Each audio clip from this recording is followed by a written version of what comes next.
karena posisinya cewek ini dua, si Tika sama si Winda ini hide. Yang bikin shock banget itu gue ngeliat ini tinggi banget bang. Iya, itu tuh itu dengkul itu tinggi banget sih. Dan berbulu. Berbulu bang. Terus ditanya, Dea kenapa gitu? Gue ada yang ngikutin nenek-nenek. Dari kapan? Dari pos 3. Si Dea bilang, Tika jangan pegang gua ya gitu. Si Tika mau nolongin si Dea karena Dea jatuh, dipeganglah pundaknya sama si Tika. Nah, Tika ngerasa badannya tuh nggak bisa nengok. Nah, pendaki tuh ngeliat Dea kayak gini, halo tante, gitu bang. Assalamualaikum warahmatullahi wabarakatuh. Balik lagi sama gua, Badru Caps Lock. Kali ini sob, gua kedatangan lagi nih salah satu narasumber pendaki dari kota Jakarta. Nah, orang samping gue ini, dia pernah ngalamin kejadian horor waktu dia naik Gunung Gede pada tahun 2021. Oh, tahun ini ya. Waktu di Gunung Gede, banyak banget nih kejadian yang dialamin sama dia. Langsung saja kita kenalan nih, siapa orang yang ada di samping gue ini. Halo Mbak, siapa namanya Mbak?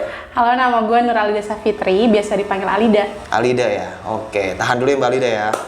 Oke sob, sebelum lanjut ceritanya, buat teman-teman yang belum subscribe, jangan lupa subscribe dan diaktifkan loncengnya. Buat teman-teman yang sudah subscribe, kita banyak-banyak terima kasih karena sebagian penghasilan dari channel ini akan kita donasikan ke orang-orang yang membutuhkan. Langsung saja kita ke Gibah Misteri.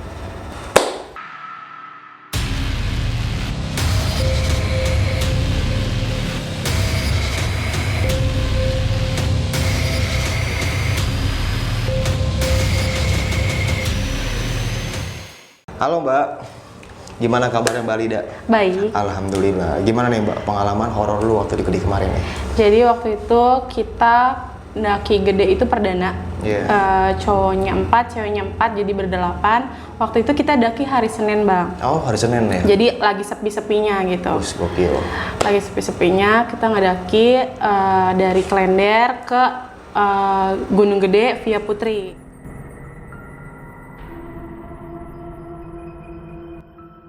Jadi waktu itu kita ngedaki cewek 4, cowoknya 4. Total 8 orang 8 orang. Kita ngedaki Gunung Gede itu waktu hari Senin bang. Jadi lagi sepi-sepinya pendaki, posisinya kayak gitu. Sahdu. Terus dari Klender ke Putri mau ke Gunung Gede itu, kita travelnya tuh di jalanan Putri itu ditutup jalannya. Jadi kita harus nyari jalan gitu ke arah base camp Putri. Travelnya cuman 2 kali, temen gue bannya bocor. Nyampe ke base camp itu jam 3 malam. Kita semua istirahat. Besok paginya kita ngedaki. Ngedaki sekitar jam 8. Nyampe ke pos pembuangan tuh yang masih ada toilet lah di situ. Itu kita berdoa lagi. Dari pos 1 ke pos 2 ke pos 3 itu travelnya mungkin cuman kecapean lah bang, kecapean karena posisinya cewek ini 2, si Tika sama si Winda ini hide. Oh, lagi hide? Iya, hide. Kita juga udah tahu kalau Tika sama Winda ini hide gitu. Jadi kita maklumin gitu bang kalau kecapean. Karena kita di pos 3 udah kesorean, temen kita Andre bilang kalau kita nge-camp aja di pos 3 gitu. Oh, berarti di hari Senin lu trekking dan langsung buka tenda di pos 3? Iya. Sampai di pos 3 kita buka tenda, istirahat jam 5-an. Karena kita airnya habis, jadi temen kita Andre sama Panca ini ngambil ke Surya Kencana. Jauh banget. Jauh banget. Iya. Itu jam berapa lu sampai pos 3? Sekitar jam 4-an sore. Biasanya kan orang normalnya jam 4 udah nyampe Surya Kencana ya. Ini tuh karena kita kelamaan di jalan, di trek gitu. Jadi kita nyampe di pos 3 baru jam 4. Dan di pos 3 nggak ada siapa-siapa? Nggak ada siapa-siapa. Ada 1 tenda tapi cuman cewek cowok. Oh iya. Jadi tenda kita, ini tenda gua cewek, 1 tenda cowok, dikasih apa itu bang? Playseat ya, itu ada pada depan. Dea sama Winda istirahat langsung. Tika, gua sama Karung masak-masak. Andre sama Panca ngambil air di mata air di alun-alun Surya Kencana Barat. Udah posisinya jam 6 tuh hujan bang. Mau maghrib tuh hujan. kita masuklah ke tenda masing-masing, cowok masuk ke tenda cowok, cewek masuk ke tenda cewek. Kita tuh panik karena teman kita si Andre sama si Panca ini nggak bawa jas hujan, jaket, sarung tangan gitu. Posisinya kan namanya gunung pasti dingin lah ya bang. Iya, sedangkan dia ngambil air jauh banget. Jauh banget. Nah kita positive thinking lah, mungkin dia ada di tendanya pendaki lain atau neduh atau gimana. Terus abis itu Andre datang itu jam abis Isya lah, Ba'da Isya. Terus temen gue ini si Dea bocor haid. Jadi yang haid di situ ada Winda, ada Tika sama Dea. Dea bocor, gue lihat kok di celananya bocor gitu. Terus habis itu kita masak-masak lah, itu nggak jadi masalah karena kita juga punya persiapan gitu perempuan. Terus abis itu kita masak-masak, jam 9 ini dia sama Winda kebelet pipis. Kebelet pipis, gue bilang bawa kopi ya. Kalau cewek kan kalau di gunung tuh kayak bawa kopi lah biar nggak amis gitu. Namanya perempuan, kalau pipis kan ada aja yang keluar gitu. Bawa kopi. Jadi gue sama Tika juga kepikiran, kayaknya kalau gue sama Tika pipis juga biar nggak nanti malam kebelet pipis gitu loh, tidur gak usah bangun-bangunin yang lain gitu. Jadi kita pipis bareng lah gitu di belakang tenda, lumayan lah bang, jauh gak kelihatan lah pokoknya dari anak laki. Terus abis itu pokoknya udah sekitar jam 11 kita udah pada tidur tuh bang, pulas. Nah si Tika ini katanya denger cewek ketawa bang. Suara cewek ketawa. Iya, suara cewek ketawa. Jadi gue nggak dengar sih, gue nggak dengar. Tapi gue dengar itu jam 2 malam. Jam 2 malam. Jadi gue sebelum dengar itu gue gini dulu, tik tik tik, jam berapa tik gitu. Nah Tika ngomong jam 2 gitu. Nah gue tuh dengar suara cewek, bener-bener gue dengar suara cewek ketawa 2 kali sautan. Nah gue tuh aduh udah deh kayaknya tidur aja lagi gitu kan. Udah jam 3 gue kebangun. Soalnya di luar tenda tuh kayak berisik gitu loh bang. Berisik kayak pasar gitu, berisik. Gue pikir yang berisik itu temen gue yang tenda sebelah, si cowok-cowok ini lagi ngobrol. Tapi pas gue bangun, gue nggak berani buka tenda. Gue cuman ngomong gini, Andre gitu. Andre, kan kalau tendanya hadap-hadapan, otomatis kalau gue teriak-teriak kedengeran dong sama tenda sebelah gitu. Tapi ini nggak ada yang nyaut, nggak ada yang nyaut bang. Tapi gue denger kalau di luar tuh berisik. Ada yang nyanyi-nyanyi, ada yang ngobrol gitu.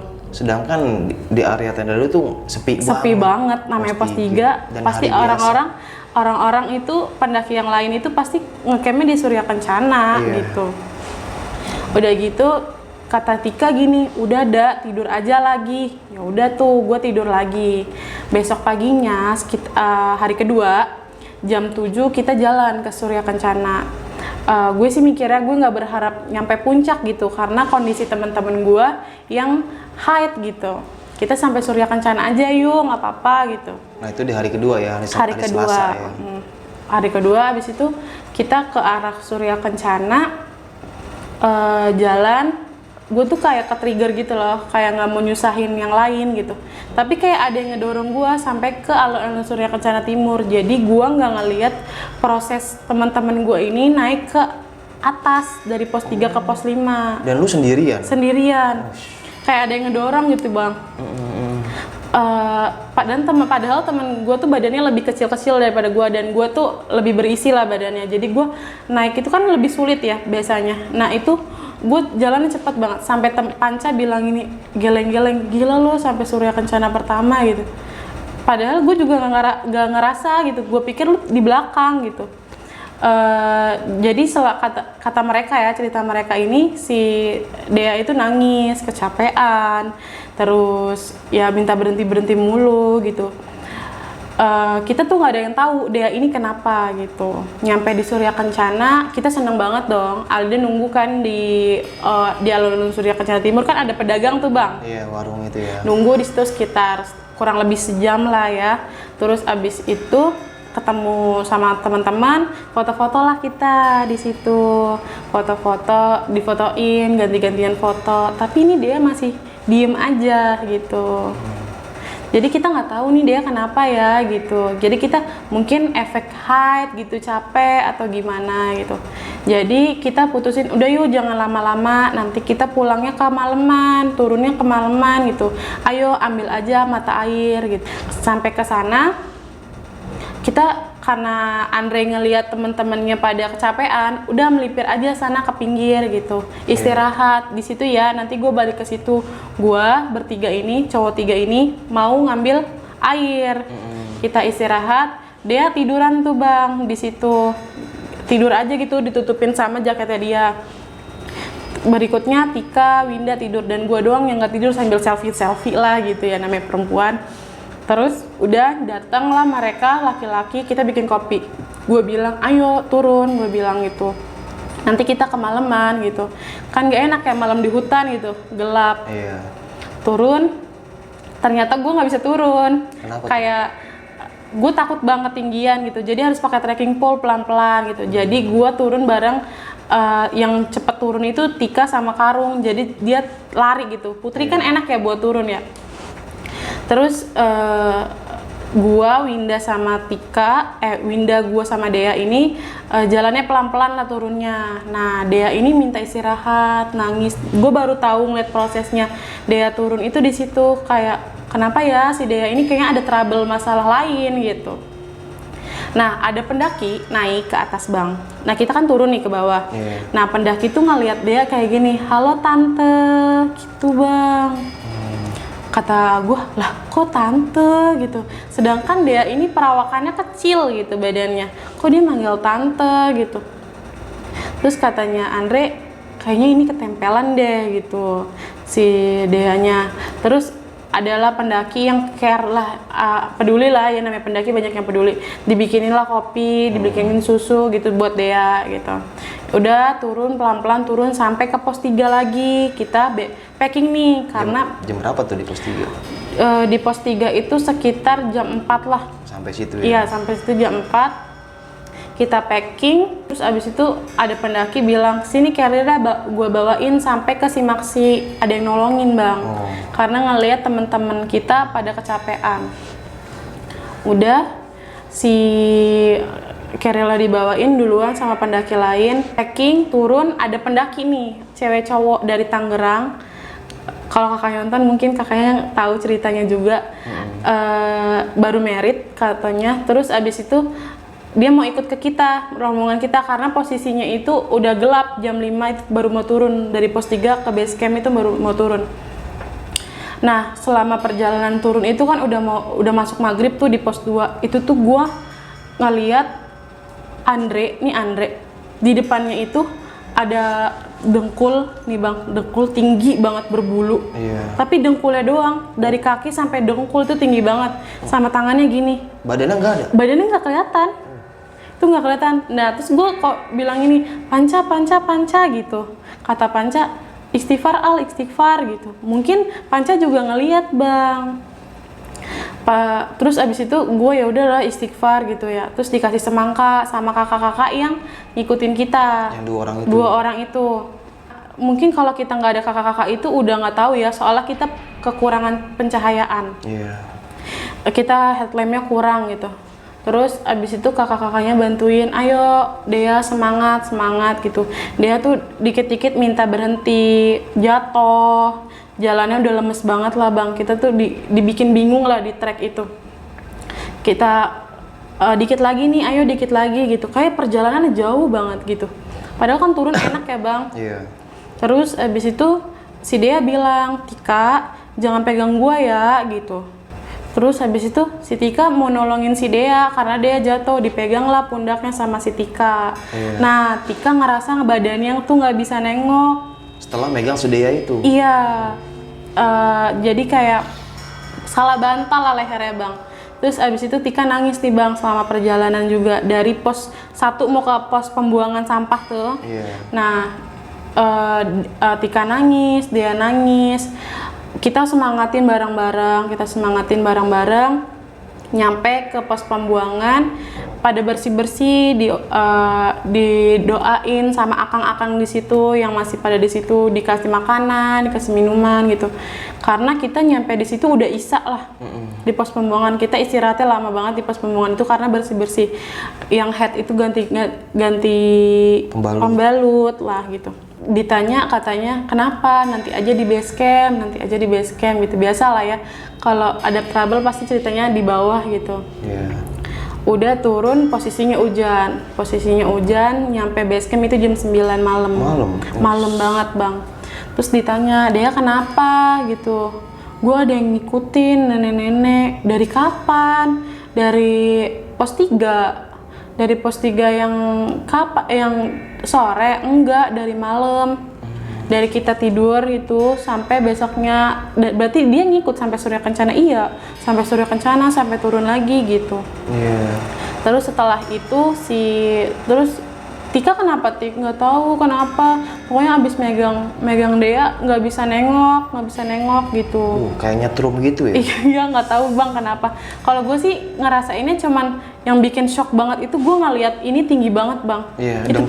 Itu dengkul itu tinggi banget sih. Dan berbulu bang. Itu tinggi banget pokoknya. Jam berapa itu? Malam bang. Ya. Mau isya lah kayaknya. Itu nggak kelihatan, atas itu nggak kelihatan. Terus abis itu Panca sebenarnya ngelihat tapi kayak dia nggak mau bikin temen-temennya takut gitu. Andre juga sama, nggak mau bikin temen-temennya takut, jadi sama Andre disimpan sendiri gitu. Nah, si Dea ini pas sampai base camp yang lu bilang dia diikutin sama nenek-nenek.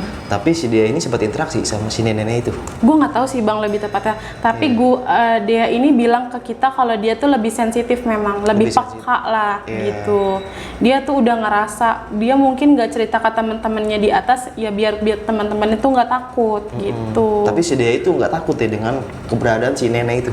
Mungkin takut ya bang, soalnya sempat nangis. Oh, sempat nangis juga dia? Iya, sempat nangis di trek tuh dia nangis, minta istirahat gitu. Dan cuman kita nggak ada yang tahu dia kenapa tuh, kita nggak ada yang tahu. Pas tahunya pas di base camp itu ya, yang dia cerita ya. Gue diikutin sama nenek-nenek. Oh, tapi apa sih? Si nenek itu ngikutin nih sampai base camp itu? Iya, kata dia. Ngikutin. Iya, masih. Bahkan sampai dia ke Jakarta. Masih ngikutin juga? Iya, masih. Oh. Terus apa lagi tuh yang lo dengar dari si Dea tuh? Kalau Tika sih katanya ngelihat ya perempuan-perempuan ya biasa gitu. Mungkin karena dia head lagi lebih sensitif kali ya bang. Kalau gue sih cuma ngeliat itu yang dengkul tinggi dan Panca. Andre juga gue nggak tahu, mungkin dia juga ngelihat cuman nggak mau ngasih tahu ke kita. Itu dengkulnya itu di jalanan apa di pohon? Di depannya Andre. Depannya si Andre? Iya, depannya Andre. Oh. Sampai ada yang gini, panca gitu. Itu udah kalang kabut bang. Udah keringat ya, parah lah pokoknya. Udah panik lu ya? Panik banget sampai gini, istighfar gitu. Itu gedenya kayak gimana? Maksudnya gede. Sampai lu gitu apa gitu? Iya, sampai gede banget, tinggi gitu bang. Kayak raksasa gitu? Wah gede, ininya doang tapi yang kelihatan. Dengkulnya tinggi banget dan berbulu ya? Berbulu, itu hitam. Kalau tadi di jalur pos berapa itu? Menuju pos 2 atau ke pos 1? Pos 2, dari pos 3 ke pos 2. Iya. Itu kan berhenti di dari pos 3 ke pos 2 itu kan maghrib. Nah itu tuh sekitar isya lah, mau isya. Itu menurut lo itu apa itu? Sosok? Bang nggak tahu bang, takut. Tapi bulunya banyak gak? Iya berbulu, pokoknya berbulu. Kayak raksasa gitu ya? Gak tahu bang.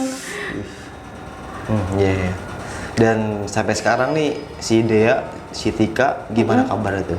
Baik sih. Kali masih sering dimimpiin? Wah kurang tahu, nggak pernah cerita sih bang. Cuman kayaknya kelihatannya lebih baik sekarang. Udah seperti normal kayak biasanya. Normal lagi ya? Oh, mungkin si Dea ini sampai rumah diikutin sama nenek itu? Iya. Masih. Kelihatannya dia juga nanti gue bakal berobat sendiri gitu kata si Dea gitu. Dia lebih paham lah katanya. Iya. Nggak ada sesuatu yang bikin gue juga nggak pengen lagi ke gunung tuh nggak ada. Iya. Ya udah jadi ini cerita horor yang gue alamin pertama kali ke Gunung Gede gitu. Oh, berarti kemarin lu perdana ya? Iya, perdana. Sebelumnya lu udah pernah kemana aja? Ke Merbabu. Dan gunung? Gunung Papandayan. Dan lu orang Jakarta baru pertama kali ke Gede? Harusnya Karena sih. nggak ada temennya. Oh, harusnya kan orang Jakarta ke gede Iya, dulu gede kan, dulu. baru ke luar Jawa kan. Jawa. Kalau ini terbalik ke Jawa Iya, dulu, ke Jawa dulu. baru ke Gede. Gunung Gede. Dan pertama mengalami horor juga Iya. ya. Dan lu kenapa sih naiknya di hari Senin? Kenapa nggak di Sabtu Minggu aja? Karena kita pada ngambil cuti Bang waktu itu. Karena kan posisinya kerja semuanya. Iya. Kita ngambil cutinya di hari weekday gitu. Kalau Weekday. weekend kan kita nggak bisa. Nggak bisa. Dan lu tahu gak sih kalau di hari itu gunung lagi sepi-sepinya tuh? Iya, Kayak tahu hati. tahu. Tahu ya. Lagi sepi-sepinya. Oke, berarti lu tahu ya Tahu, itu tahu. sepi. Dan pertama lu ke base camp, ini pendaki pada kemana kok nggak ada gitu?